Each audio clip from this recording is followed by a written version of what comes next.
ascertained at your ultrasound scan today, it is, in my opinion, that your baby is... Hello and welcome to another video. As you can no doubt have seen, it has been a busy week for me. Not only was it my birthday on Tuesday, but it was my wife's 20-week scan on Monday, and so it's been an action-packed week. Today I'm also going in front of the allocations panel at Queen's to talk about, basically talk about where I'm going to live during training, what pathway I'm going to take, which is why I've done my hair today and I'm dressed a little smarter. So all in all, it's been a busy week, and it's for this reason I've not actually done any research for a topic.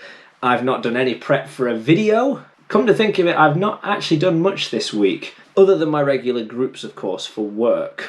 This means this week I am quite late in getting to recording my videos. So usually I would record 2 videos between Monday and Saturday, and they'll go up the next week. So I'm always a week ahead of when my videos go out. It's currently Friday and I've done no research for a video and I've recorded nothing for a video.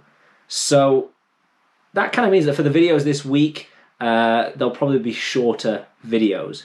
It also means I'm not going to do a topic based on any of the questions that people have sent in. Mostly because if you've taken the time to comment or message me with a question, I would like to give that the time and effort it deserves in researching it extensively to ensure that you're getting a decent answer. For this video, I thought I would look to some previous research I've done at a previous time and I would make a video on something like that. So I'm going to be looking at my miscellaneous journal. For those who watched how I do my daily devotions, you'll know that when I do any kind of Bible study, I write it down in my miscellaneous journal neatly in a kind of chronological order of how I'm reading it. And so this is basically a book full of my studies and things I've studied of scripture. So I'm hoping that by looking through this, I'll have an idea for what to do. Oh, yeah, we could do the book of Obadiah. Have I done enough research in it? Do I need to do any more research? No, that looks pretty extensive actually. Okay, so for this video I'm going to be looking at the book of Obadiah. It's for this reason, by the way, you should be keeping journals like this, because it's basically a commentary / reflection journal that is geared specifically for you. So if you do come across a situation like this, if you're a preacher and you need a sermon quickly, you have this. If you're someone who just wants to look through the Bible and remember what they were thinking at one point, things like this are very helpful. So without further ado, this video is going to be on the book of Obadiah, which can be found in the Old Testament. But before we start, let's look at the background information for the book of Obadiah. So straight out the bat we can see that this book was probably written after the fall of Jerusalem, which happened in 586 BC. This means that the Obadiah who is mentioned in this book, and most probably wrote this book, is not the same Obadiah who is the official over Ahab's household that you can see mentioned in 1 Kings chapter 18 verse 3 to 16. The timing doesn't really follow through, so that was probably a different Obadiah. The book of Obadiah is the shortest book in the Old Testament, only 1 chapter long. It's not the shortest book in the entire Bible. The shortest book in the entire Bible is the 3rd letter of John, which can be found in the New Testament. That book is also just 1 chapter long, it's just a shorter chapter. Because this is such a short book, I do advise that you read through this book in its entirety. I'm not going to be reading out many of the verses from it. I'm just going to give you a breakdown of what the book of Obadiah is and what it's trying to get across, and maybe some of the history to it as well. But do go and read the book of Obadiah. It's very short, it won't take you long, and hopefully this video will be a good aid in reading that to give you a bit of background and clarity to what's actually being said in it. So the book is a series of judgment poems against the people of Edom. And the people of Edom were Israel's neighbours on the other side of the Dead Sea. Now, Edom shares a history with the Israelites, dating back to the descendants of Abraham. So Abraham had a son with Sarah called Isaac, and Isaac married Rebekah, and Isaac and Rebekah had 2 children, Esau and Jacob. The eventual names given to Esau and Jacob was, Jacob's name became Israel, and Esau's name became Edom. And from there, the 2 families kind of branch out, and that's where you get the Israelites and the Edomites. They're stemmed from the same family. So both families are in the genealogy of Abraham. They're both descendants of Abraham. So they're both descendants of the Abrahamic promises, the idea that your descendants will be greater than the stars.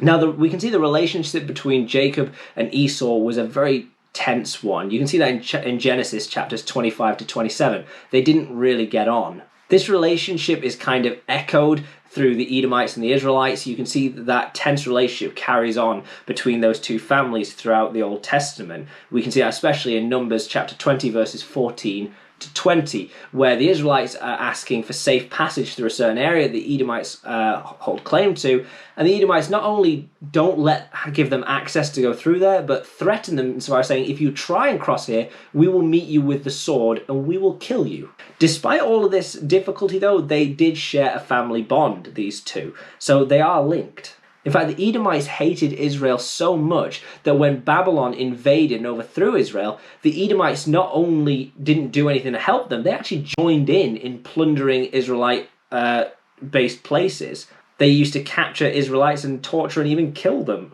You can see this in Psalm 137, verse 7. You can see it in Ezekiel chapter 35. And you can also see it in Amos chapter 1, verses 6 to 9. Now, we can see through the Old Testament that when anyone treats Israel badly, even if you just take the example of the Egyptians, when the people of Israel were mistreated or were captured or tortured or killed, then God wouldn't let it stand. Those nations who did that would face judgment. The book of Obadiah is basically Obadiah warning the people of Edom that the same will come to them. Just because they're descendants of Abraham does not mean they are exempt from God's justice. The same thing that happened to the other nations that mistreated Israel will happen to them as well.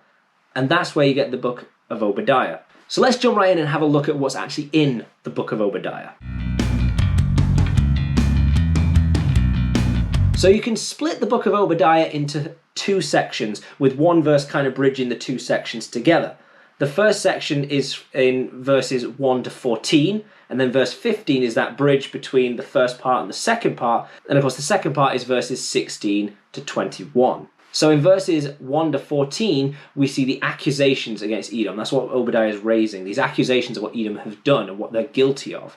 You have then verse 15, which is the bridge between the two sections. And then in verses 16 to 21, Obadiah goes on to talk about the day of the Lord for all nations. So let's look at verses 1 to 14 right now. Let's look at the first section.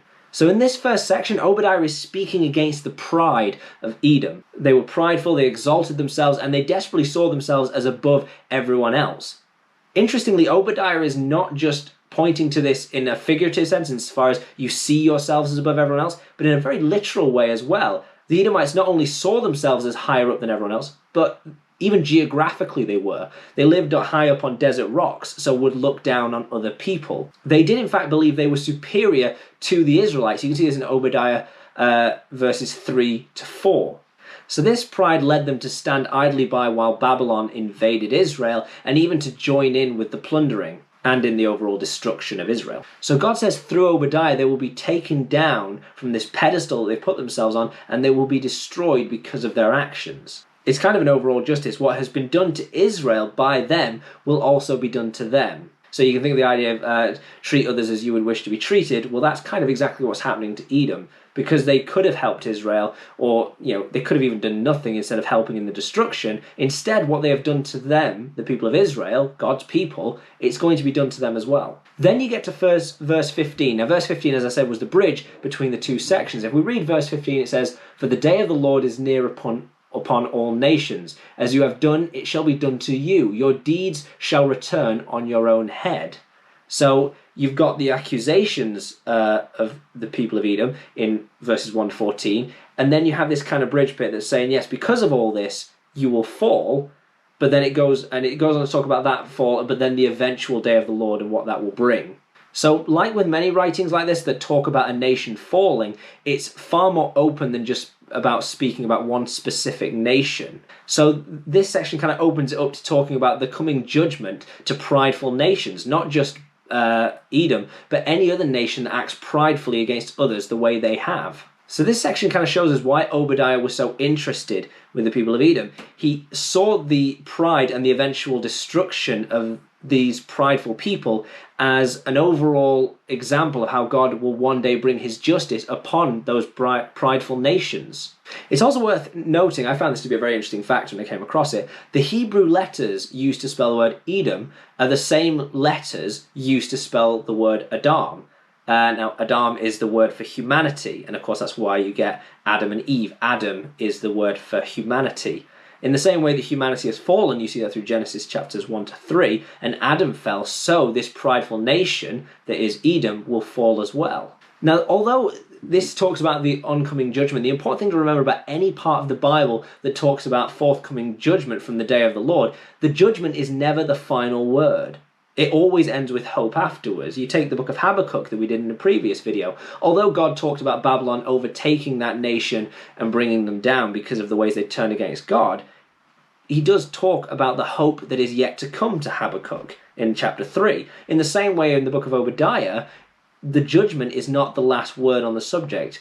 Obadiah still ends with a hopeful future. You can see this in other books as well. Take Joel chapter 2 and 3. Joel talks about what will come after the day of the Lord. When after the day of the Lord has come for all nations, Joel talks about the hope and all the things that come after that point. We can also see that in the book of Amos, chapter 9, verses 11 to 15. It talks about how once God has judged Israel, he will restore David's line and include Edom in the New Jerusalem, in the new kingdom. So the images of these two descendants of Abraham, of God's people really, who have fallen apart, gone away from each other, and even though they've gone away from each other, they will eventually be brought together. There will be unity. There is still hope there for the most broken of relationships. So the book of Obadiah comes straight after the books of Joel and Amos. And what Obadiah is doing is, in many senses, expanding on the promises written about in those two books, about the hope of God's kingdom over all nations. So God says he will restore his nation and his kingdom over the New Jerusalem. God says he will repopulate it with his faithful remnant.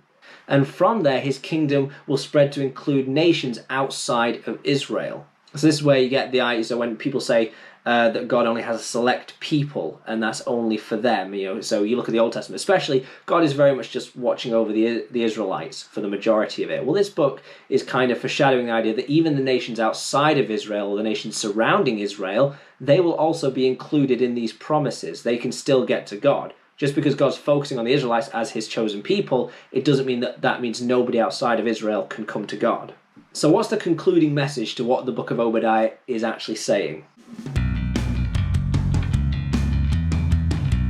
So the whole of the book is basically calling out Edom for thinking they can get away with it just because they are also descendants of Abraham. What they are doing to Israel will eventually be done to them. Obadiah is warning them, saying you can't keep doing this. God's judgment will catch up to you as well. No nation is exempt from God's justice. Nobody can escape God's justice. And it's a wider message to other prideful nations. For those living in a prideful nation, Obadiah is saying they will fall as well, just as Edom will. But it's also a book of great hope and a wonderful future that is yet to come. So God will create a new Jerusalem, and all who call on his name will be entered into it. And that's very reminiscent of, well, I say reminiscent, it came afterwards, Romans 10:13. He who calls upon the name of the Lord will be saved. All who call on God's name will be saved. It's not just the Israelites, it's not just the Edomites, it's everybody who calls upon the name of the Lord, who goes through Jesus. So hopefully that's helped to give you a fresher perspective or a different perspective on what the book of Obadiah is. As I said, it's a really short book, so if you haven't read it before, do go and read it. It's a good book, and it shows how God's justice will come upon everyone, even those who don't think it will. But it also talks about how there is nobody who is too far away from God's love. There is no one who is so far gone that they will not be in the New Jerusalem. They will not be in this new kingdom. It's a message of great hope, whilst also being a message of perfect justice. So hopefully you enjoyed that video. Sorry to those who have put in questions and topics they want me to cover that I'm not going to do this week. So my next video won't be on a topic that anyone sent in either. I'll probably look at my miscellaneous journal and try and find another topic in there for the next video. But I hope you've enjoyed it anyway. I hope it's been edifying for you, and I hope you join me again on Friday for the next video.